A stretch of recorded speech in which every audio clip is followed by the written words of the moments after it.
Hello, Renee Flamond here.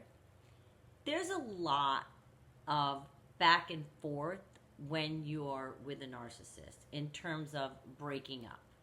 I have never heard of one narcissistic relationship story where somebody was entangled and it's just one clean breakup, you never saw them again. Um, that would be a very clean way to go. But generally, there's a lot of back and forth. They come back to you, you go back to them, they hoover you, you accept it. It's a lot. It's back and forth. So the question is always, how do you know when it's the last time? How do you know when it's the last time? You might not even know when you're leaving the person, right? So say you've left the person 10 times. You don't even know each time. I know, I went through it. Is this the last time? Am I going to let him back in again? Am I going to let him call me again? Am I going to let him stop in for coffee again? Look at Minnie's perfect butt.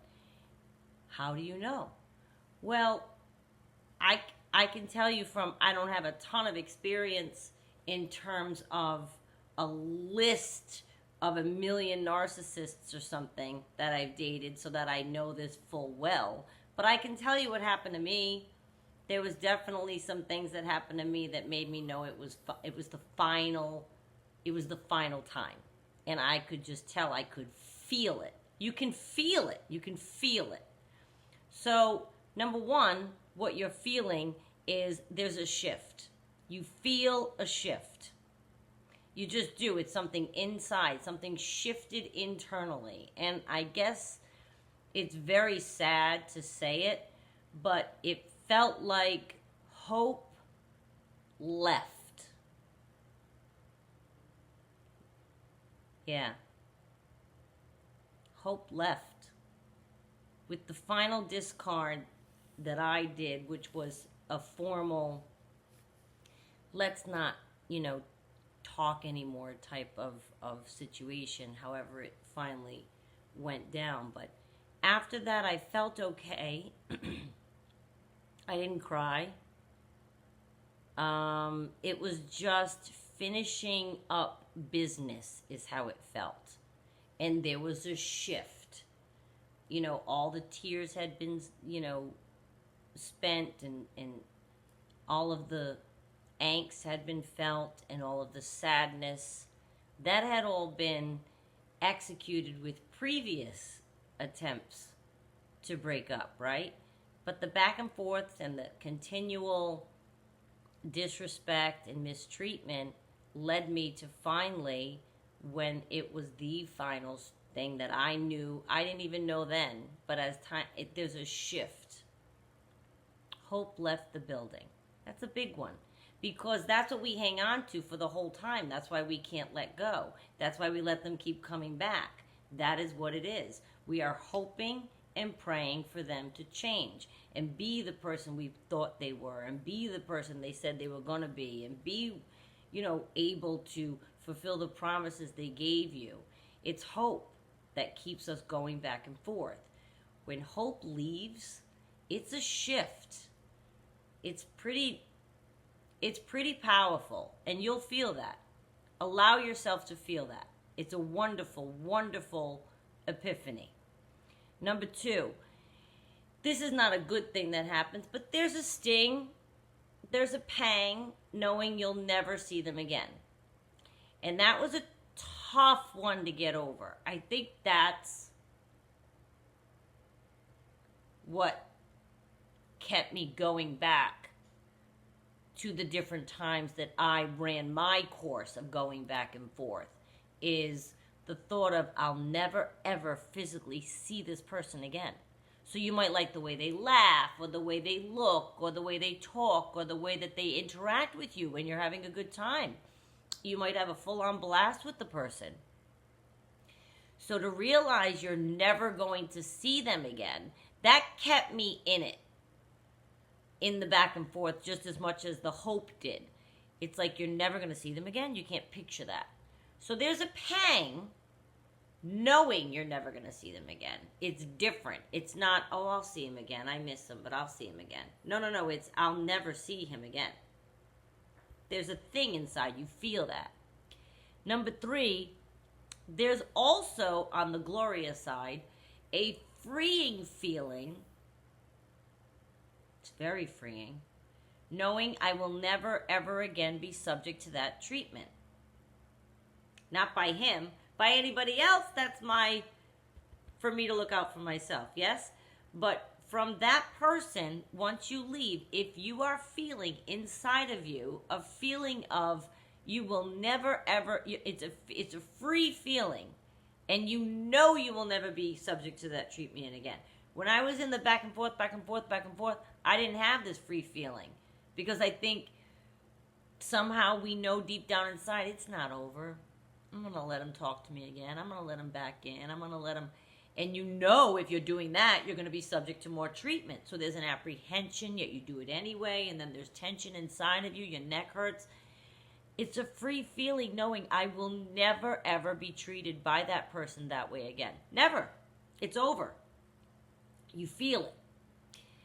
Number 4, I felt, and I still feel, but I mean when you know it's final, there's an openness. I feel an openness to receive what the world may have for me. I'm not closed anymore. I can feel that. A space cleared, if that makes any sense. A space cleared for room for what the universe might have for me, and it's now ready to receive something else. A space cleared. I could feel physically the space clear. And that's pretty fascinating. That's fascinating. Number 5, there's possibility again. 4 is the openness, but 5 is the possibility, which kind of coincide, I suppose. But the possibility again, whereas I felt stuck in a hopeless loop. So there's the punctuated difference of the possibility that you're feeling. When you're in a narcissistic relationship, it does feel like a hopeless loop, even though you're in it because you have hope. But we know it's a hopeless situation here. But this has its own agenda sometimes, and it leads us, right? But when you are free of it and you know it's final, you feel it. You feel the possibility again. Anything's possible.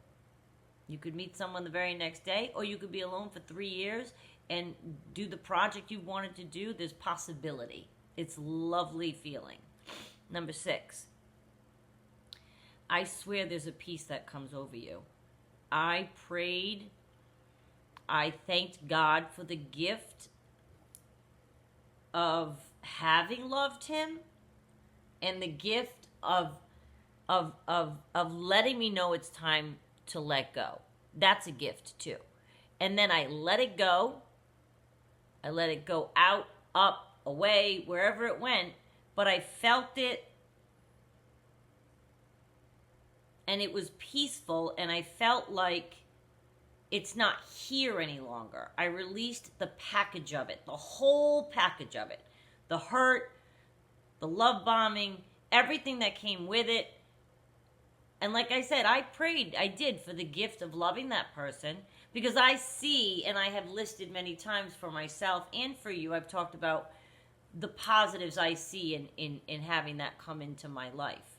So I thanked God for the gift of that, but I thanked him for the gift of letting me know that it is time to let it go now. I started to listen, and that is a peace that came over me. It's like I watched it go up and away, and I released it. Number 7, and this is a really big one, I feel like myself again. And I remember when it happened, I felt like myself again. I felt like I was starting to rest at night. I wasn't so restless. I started to feel rested. So I started to see her rear her beautiful self. Day after day after day after day after day after week. And it started to happen. And now I feel like myself again.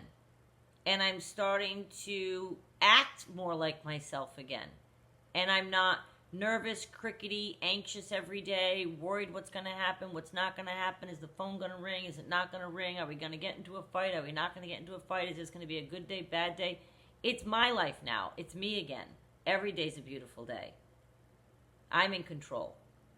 So I know it's hard wondering if it's the last time you're going to let it be final, but if you're feeling anything close to any of these things, embrace it and let it be. Choose it to be your final. Choose to feel these things. Go after them with fervor. Try to accomplish it to be your final.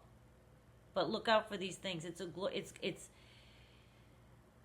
glorious on the other side. That's all I wanted to tell you.